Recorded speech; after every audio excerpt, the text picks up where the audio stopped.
یہ بات جان لیجئے، جس طرح اس مشکل وقت میں تیری مسجد کا مولوی، تیرے مدرسے کا عالم، تیرے منبر کا خطیب، تیرے مصلی کا امام، تیرے جنازے کا امام، تیرا نکاح پڑھانے والا، یہ غسل دینے والا، یہ مفتی، یہ عالم، یہ مسجد اور مدرسے کے ساتھ تعلق رکھنے والا اگر سیلاب کے آفت زدہ لوگوں کی مدد شفافیت، حسن انتظام، اکرام اور اعلیٰ منظم نظام کے ساتھ کر سکتا ہے تو یقین رکھ لیجئے گا، جب اس مولوی کے ہاتھ میں تیری ریاست اسلامیہ، مملکت اسلامیہ کی واگدار جب تو نے اس عالم اور مولوی کے حوالے کی، جس طرح یہ مولوی مدرسہ بنانا جانتا ہے، اس کا عمل یہ ثابت کر چکا ہے، جب ملک کی باری آئی تو انشاءاللہ یہ ملک چلانا بھی جانتا ہے، ملک کو آگے لے جانا بھی جانتا ہے، اور یہ جمعیت علماء اسلام کر کے دکھائے گی انشاءاللہ۔ یہ وقت اپنے پہ ہوگا انشاءاللہ۔ بس آپ سے اتنا گزارش ہے، چوک چوراہوں پر بیٹھ کر گلے نہ کرو، گلے نہ کرو، یاد رکھو اس مملکت خدا پاکستان کی بنیاد رکھنے والے بھی علماء ہیں، آج چلانے والے بھی علماء ہیں، اور انشاءاللہ قیامت تک اس کی حفاظت کرنے والے بھی سب سے پہلے علماء ہوں گے انشاءاللہ۔ الحمدللہ وحدہ والصلاة والسلام علی من لا نبی بعدہ۔ قال النبی صلی اللہ تعالی علیہ وسلم والعین حق او کما قال علیہ الصلاة والسلام۔ اللہم صلی علی سیدنا و مولانا محمد وعلی آل سیدنا و مولانا محمد مبارک وسلم وصلی علیہ یا رب صلی وسلم دائما ابدا علی حبیبک خیر الخلق کلہم۔ انتہائی قابل صد احترام ذکر و ذوقار حضرات علماء کرام، بالخصوص استاذ القراء، استاذ الحفاظ حضرت مولانا قاری غلام یاسین شاکر صاحب دامت برکاتہم العالیہ، دیگر ذی قدر و ذی وقار حضرات علماء کرام، سامعین مکرم، بزرگان محترم، نوجوان دوستوں، ساتھیوں اور بھائیوں، میں بیان کی نیت سے کھڑا نہیں ہوا، بلکہ شکریہ ادا کرنے کے لیے کھڑا ہوا ہوں کہ آج راجن پور کے سرزمین پر پہلی مرتبہ اس شخصیت کی تشریف آوری ہے کہ جن کی ہمیں بہت انتظار تھی، کوشش تھی، محنت تھی۔ میں اپنی طرف سے، اس ادارہ کی طرف سے، ادارہ کے جملہ احباب کی طرف سے اپنے مخدوم مکرم، مرشد محترم، جانشین خواجہ خواجگان، مرکزی سینئر نیب امیر جمعیت علماء اسلام پاکستان حضرت اقدس حضرت مولانا خواجہ خلیل احمد صاحب دامت برکاتہم العالیہ کا قلبی طور پر مشکور ہوں، ممنون ہوں، مقروض ہوں کہ آپ نے شفقت کی انتہا اور کمال فرمائی، اور آج سارا دن علی پور اور اس کے مضافات میں بہت سارے پروگرامات تھے، اور شاید بلکہ بالیقین حضرت دامت برکات مولالیہ کو علم میں نہیں تھا کہ راجنپور اتنا دور ہے، اور گاڑی میں کئی بار شفقتاً پوچھا کہ ابھی کتنا سفر باقی ہے، تو یہ پوچھنا اس بات کی دلیل ہوتی ہے کہ سفر کی تھکاوٹ ہے اور تھکاوٹ اثر انداز ہو رہی ہے۔ میرے پاس الفاظ نہیں ہے کہ میں شکریہ ادا کروں۔ یہ پروگرام دو حوالوں سے بڑا بابرکت ہے۔ ایک تو اس اعتبار سے کہ اس کا عنوان بڑا مبارک ہے، ختم نبوت کانفرنس، اور دوسرا یہ اس لیے بھی زیادہ مبارک ہے کہ میرے مخدوم جمعیت علماء اسلام تحصیل راجنپور کے امیر مجاہد ختم نبوت حضرت مولانا مفتی ارشاد احمد حقانی صاحب دامت برکات ملالیہ عمرہ کے سفر پر تھے اور مدینہ منورہ میں موجود تھے۔ جب میرا ان سے رابطہ ہوا، میں نے حضرت دامت برکات مولالیہ کے وقت کے ملنے کی خوشخبری سنائی، تو اس ختم نبوت کانفرنس کے وقت کا تعین یہ مدینہ منورہ میں ہوا، یعنی ختم نبوت کانفرنس کا جو تعین ہے وہ خاتم النبیین صلی اللہ تعالی علیہ وسلم کے روضہ انور کے سائے میں بیٹھے ہوئے۔ اس اعتبار سے یہ پروگرام انتہائی مبارک ہے۔ بہرحال گفتگو کا موقع نہیں، ایک تو حضرت تشریف فرما ہے اور دوسرا وہ شاکر شوجابادی آکھیا سارے چہرے دیکھ حالات نہ پوچھے۔ ایک تو سفر کی تھکاوٹ اور دوسرا جو پچھلے 2 مہینے سے میری تحصیل علی پور میں سیلاب کی صورت میں قیامت صغری برپا ہوئی۔ میں طبیعتاً مزاح کا عادی ہوں، میرے دوست جانتے ہیں، لیکن سارے دوست اس بات کے گواہ ہیں کہ شاید ان پچھلے پورے 2 مہینوں میں میری کسی کے ساتھ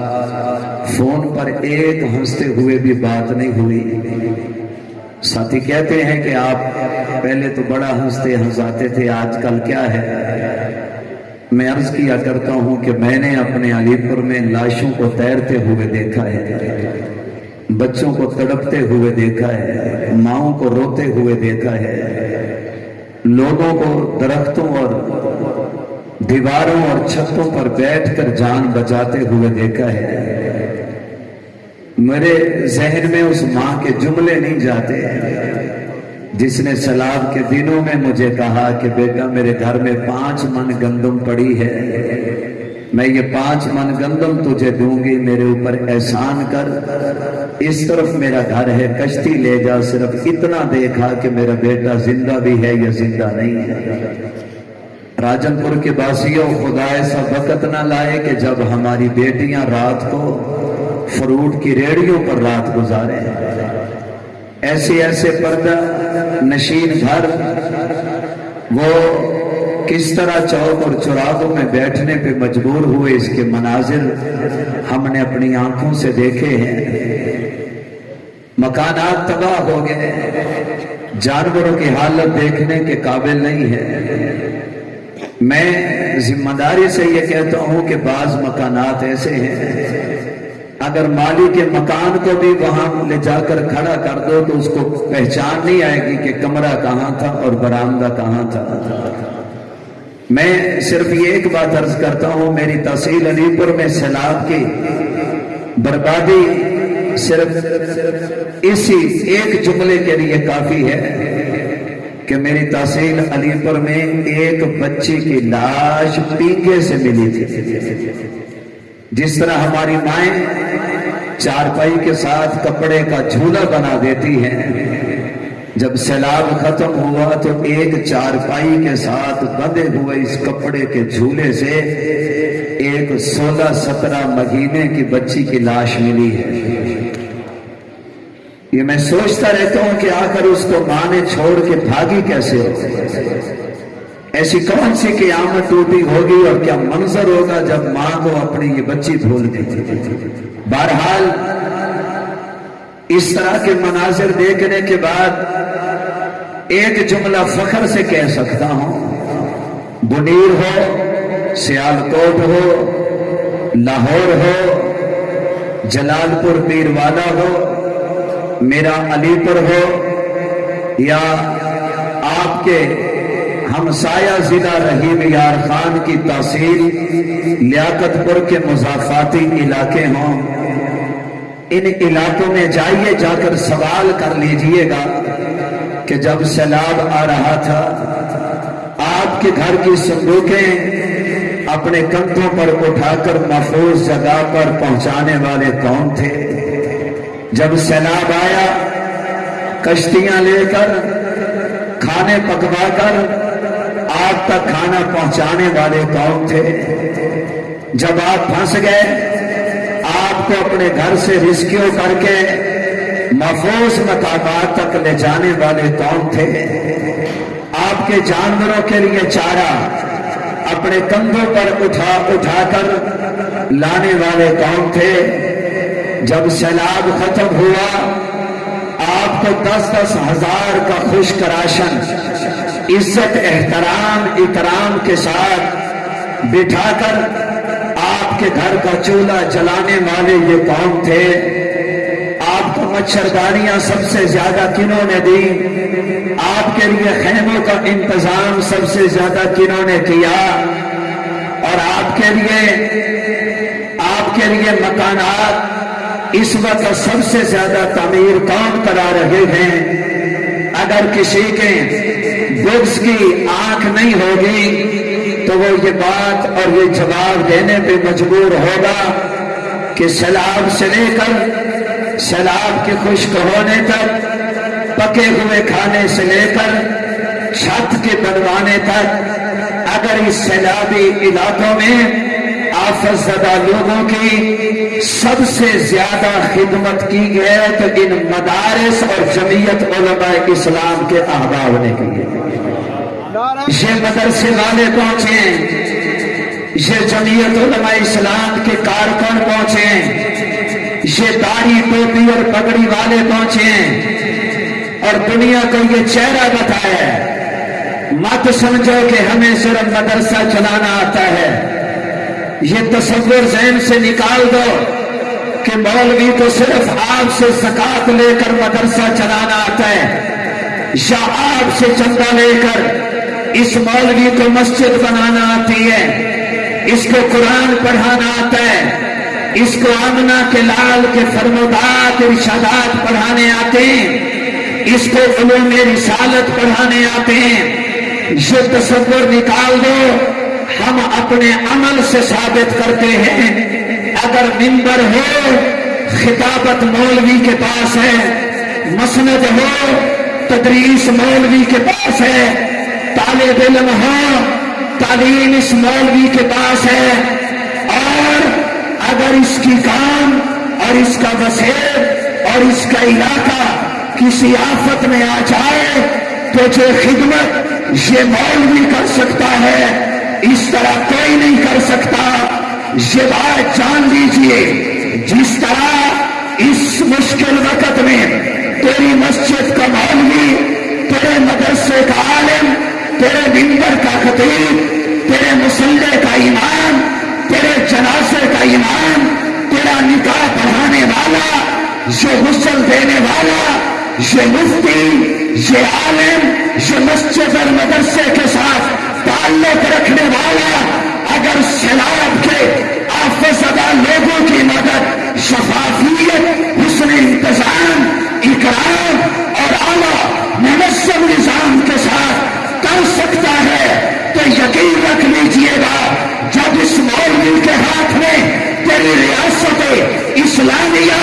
مملکت اسلامیہ کی راگدار جب تو نے اس عالم اور مولوی کے حوالے کی، جس طرح یہ مولوی مدرسہ بنانا جانتا ہے، اس کا عمل یہ ثابت کر چکا ہے۔ جب ملک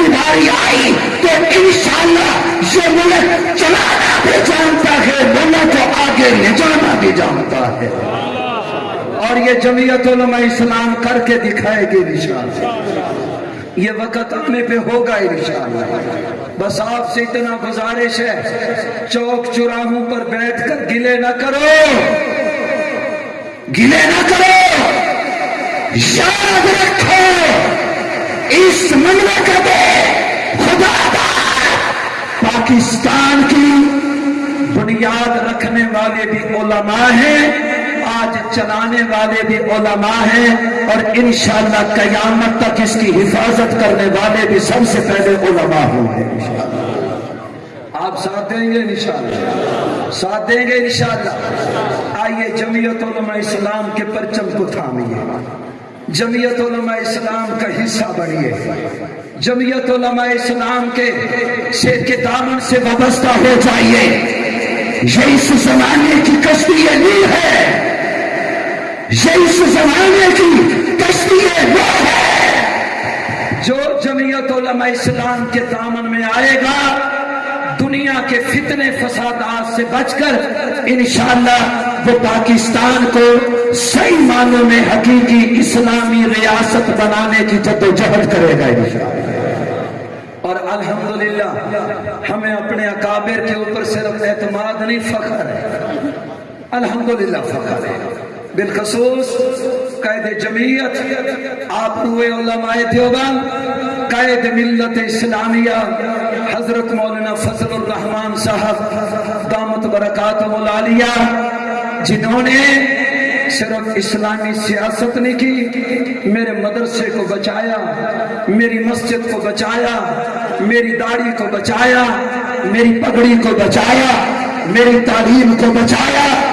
جب ختم نبوت کی باری آئی تو میرا 63 سالہ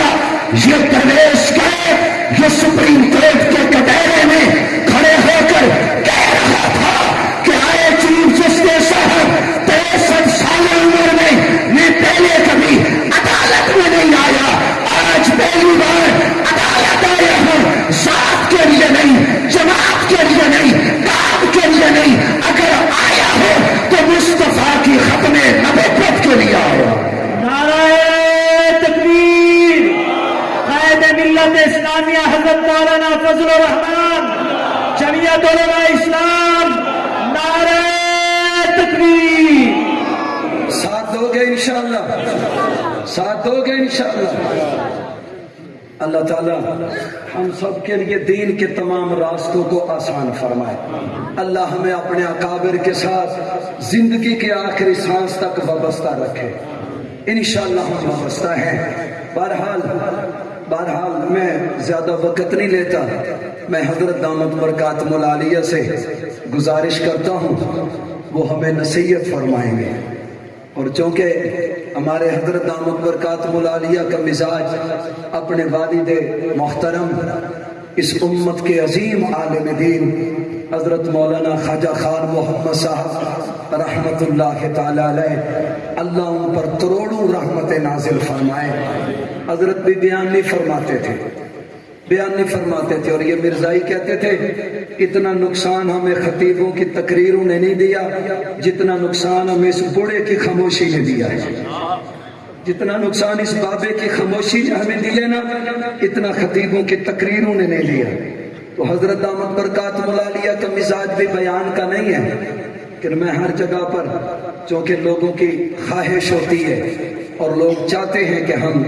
حضرت کی گفتگو کو سنیں، نصیحت کو سنیں، تو انشاءاللہ میں گزارش کرتا ہوں کہ وہ نصیحت فرمائیں گے، اور اپنے برادر حضرت مولانا مفتی ارشاد احمد حقانی صاحب دامت برکاتہم العالیہ کو میں مبارکباد پیش کرتا ہوں، اور حضرت دامت برکاتہم العالیہ کے سامنے صرف بطور کارگزاری کے یہ عرض کرتا ہوں کہ ہمارے جنوبی پنجاب میں ختم نبوت کا کام جتنا منظم اور جتنا پرتاثیر اور جس انداز میں ہمارے ضلع راجن پور میں ہے، شاید کسی اور ضلع میں اس کی مثال نہ ہو۔ یہ جو قادیانیوں کی یہ بوتل ہے شیزان، ایک وقت ایسا بھی آیا تھا کہ پورے ضلع راجن پور میں کوئی بندہ شیزان لینے کے لیے تیار نہیں تھا، جو اب بھی نہیں ہے ماشاءاللہ، پورے ضلع میں شیزان نہیں ہے۔ اس کی وجہ حضرت مفتی ارشاد احمد حقانی صاحب کی محنت ہے۔ ایک گاڑی کے پیچھے احمد رسول اللہ لکھا ہوا تھا، اس کا پیچھا کرنا اور اس کو قانون کے حوالے کرانا، یہ مفتی ارشاد احمد حقانی صاحب کا حضور کی ختم نبوت کے لیے ایک سنہری باب ہے۔ ایک سکول جس میں قادیانی اپنی کتابیں پڑھاتے تھے اور ہمارے بچوں کے مستقبل اور ایمان کو برباد کرتے تھے، ان کے پورے سکول کا محاسبہ کرانا اور ان کو قانون کے حوالے کر کے سکول کو سیل کرانا، یہ سہرا بھی اس ضلع میں ہمارے برادر حضرت مفتی ارشاد احمد حقانی صاحب اور ان کے دیگر رفقائے کار کے کھاتے میں ہے۔ اللہ ہماری صلاحیتوں کو اسی طرح حضور کی ختم نبوت کے لیے قبول فرمائے۔ گال مولانا لقمان علی پوری دی آپ سے صرف ختم کرے سا حضرت مولانا لقمان علی پوری رحمت اللہ علیہ کو ایک بندے آکھیا مولوی صاحب گلے پھاڑ پھاڑ تے تقریرہ کرے دو کہ دی تواڈی حکومت بڑی ہے، گلے پھاڑ پھاڑ زور لا لا تے تقریرہ کرے دو کہ دی تواڈی حکومت بڑی ہے۔ اگاں بھی تو مولوی لقمان صاحب ہن علی پور دے ہن فرماون لگے اچھا بابا اگر ساڈی حکومت بڑی نہیں تو کوئی ساڈے بغیر چلی ہے، اگر ساڈی بڑی نہیں تو کوئی ساڈے بغیر چلی ہے، انشاءاللہ نہ چل سی۔ اس زرد رومال آلے تو بغیر نہ کوئی چلے اور نہ ہی چل سی، اور نہ اسا انشاءاللہ اس زرد پگڑی والے تو بغیر چل سو، نہ لونے انشاءاللہ ساتھ دے سو نا، نعرہ بلند کرو۔ حضرت آمد برکات مولالیہ نصیحت فرمے سے زوریوں جا لواہے جو تھکاوت لے بنجے، حضرت 5 منٹ 7 منٹ صرف گفتگو فرمینے، اگر تساں نعرہ زور دے سنو ذوق سنو تو اللہ کرے سی تھوڑی جی گفتگو زیادہ تھی بیسی۔ بلند آواز نال نعرہ تکبیر، مزہ نہیں آیا، نعرہ تکبیر، عظمت رسالت، عظمت رسالت، عظمت صحابہ، شان صحابہ، مقام صحابہ، ناموس صحابہ، عزت صحابہ۔ ہاتھ اٹھائیے جوش سے جواب دیجئے، تاجدار ختم نبوت، تاجدار ختم نبوت، تاجدار ختم